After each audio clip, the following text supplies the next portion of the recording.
हाँ तो स्टूडेंट, चल रहा है आपका एनडीए का क्रैश कोर्स, जिसमें आपका 45 डेज का बहुत ही बेस्ट से बेस्ट आपकी मैथ्स के जो स्टूडेंट हैं और जो नहीं भी हैं वो भी अच्छे से सीखेंगे यहाँ पे कि एनडीए को कैसे हम 45 डेज में बेस्ट से बेस्ट तरीके से अच्छा स्कोर करके निकाल सकते हैं। ठीक है, तो डे 2 में हमने पढ़ा था आपका 3D लाइंस की स्टार्टिंग हो चुकी है, जिसमें हमने देखा कि कैसे कोई लाइन अगर पास करती है किसी एक पर्टिकुलर पॉइंट से और एक वेक्टर होता है उसके पैरेलल, तो कैसे हम एक 3D लाइन जनरेट कर सकते हैं। दूसरा कॉन्सेप्ट हमने यहाँ पे सीखा कि अगर दो पॉइंट से कोई लाइन पास करती है और हमें उसके करस्पॉन्डिंग कोई पैरेलल वेक्टर ना दिया हो, तो उन दो पॉइंट से हम डीआर वेक्टर निकाल के कैसे एक 3D लाइन जनरेट कर सकते हैं। ठीक है, उसके बाद हमने पढ़ा अगर दो लाइनें दी होती हैं 3D लाइंस यानी जो आपकी 3D स्पेस में होती है लाइन। ठीक है, एक्स वाई जेड प्लेन में लाई करती है। आपने जूनियर क्लासेस में तो पढ़ा होगा कि एक्स वाई प्लेन में ही आपकी दो पॉइंट को मिला दो लाइन जनरेट हो जाती है। लेकिन अगर 3D स्पेस में कोई भी line x y z, suppose मैं आपका एक ये पेन ले ली, एक लाइन है, ये आपकी तीनों कोऑर्डिनेट में एग्जिस्ट कर रही है आपका। ठीक है, अगर मैं ओरिजिन मान लूं किसी एक आपका डायगोनली एक ओरिजिन वहां पे मान लूं, तो ये जो लाइन है ये आपकी 3D स्पेस में लाई करेगी, एक्स कोऑर्डिनेट भी और वाई कोऑर्डिनेट और जेड कोऑर्डिनेट में जो ये लाई करेगी, तीनों कोऑर्डिनेट में एग्जिस्ट करेगी। तो आज का जो कॉन्सेप्ट है, आज हम सीखने वाले हैं, अगर आपको दो लाइनें दी जाती हैं, दो 3D लाइंस दी गई हैं स्पेस में, उसके परपेंडिकुलर कौन सी लाइन पास होगी। तो बहुत इंपॉर्टेंट कॉन्सेप्ट है। यहां पे देखिए, अगला कॉन्सेप्ट हम यहां पे सीखने वाले हैं। आपको दो लाइनें दे रखी हैं, ऐसा आर से नोट करते हैं क्योंकि आपका वेरिएबल पॉइंट है। R is equal to A1 plus lambda B1। ठीक है, और दूसरी दे रखी है आपको R is equal to A2 plus beta, इसे मैं कह देता हूं आपका C2।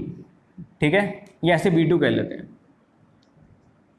ठीक है, अब इस लाइन को अगर देखें हम, ये जो दो लाइनें दे रखी हैं, आपको बताना है एक ऐसी लाइन की इक्वेशन जो कि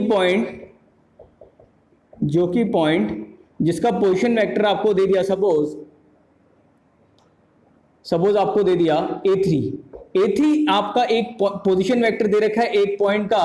आपको इस लाइन की इक्वेशन बतानी है 3D में जो कि इनके परपेंडिकुलर हो। कैसे जनरेट होगी, ड्रॉ कर लेते हैं पहले।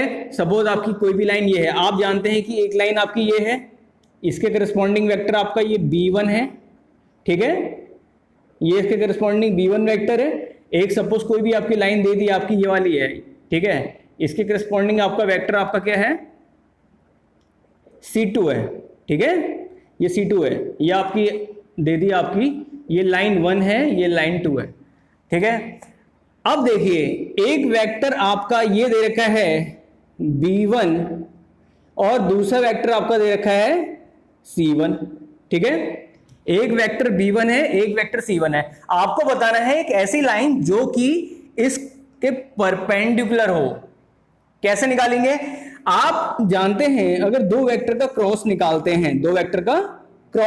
हैं, ठीक है, सपोज के बीच का एंगल थीटा है। अगर मैं इनका क्रॉस निकालता हूं, राइट हैंड स्क्रू रूल जानते हैं, अगर किसी स्क्रू को आप एंटी क्लॉकवाइज घुमाते हैं तो उसकी डायरेक्शन क्या आती है, अपवर्ड। स्क्रू अपवर्ड जाएगा तो इसके करस्पॉन्डिंग जो वेक्टर आएगा वो क्या आएगा, अपवर्ड डायरेक्शन में आएगा। तो बताइए अगर मैं इसका क्रॉस निकाल लेता हूं तो मेरे को क्या ये डायरेक्शन मिलेगी, नहीं मिलेगी। तो ये मेरा क्या हो गया, आपका रिक्वायर्ड वेक्टर। क्या हो गया, ये रिक्वायर्ड वेक्टर हो गया। तो मैंने सपोज इस वेक्टर को कह दिया यहां पे अल्फा वेक्टर। क्या कह दिया, ये रिक्वायर्ड वेक्टर है जी मेरा। ये जो रिक्वायर्ड वेक्टर है ये इन दो वेक्टर का परपेंडिकुलर होगा, नहीं होगा। साफ सी बात है, किन्हीं दो वेक्टर का जब हम क्रॉस निकालते हैं, तो जब हम किन्हीं भी दो वेक्टर का क्रॉस निकालते हैं तो जो रिक्वायर्ड वेक्टर आता है वो परपेंडिकुलर होता है दोनों वेक्टर्स का। समझ में आ गई बात। अब हमें पॉइंट दिया हुआ है A3 वेक्टर, पोजीशन वेक्टर। तो अगर मैं इस लाइन से पास होती हुई एक लाइन ड्रॉ करूं तो इसके करस्पॉन्डिंग वेक्टर क्या आएगा, ये वाला आएगा, नहीं आएगा, अल्फा वेक्टर। पक्का आ जाएगा। ठीक है, तो बताओ कौन सी इक्वेशन निकली यहां पे?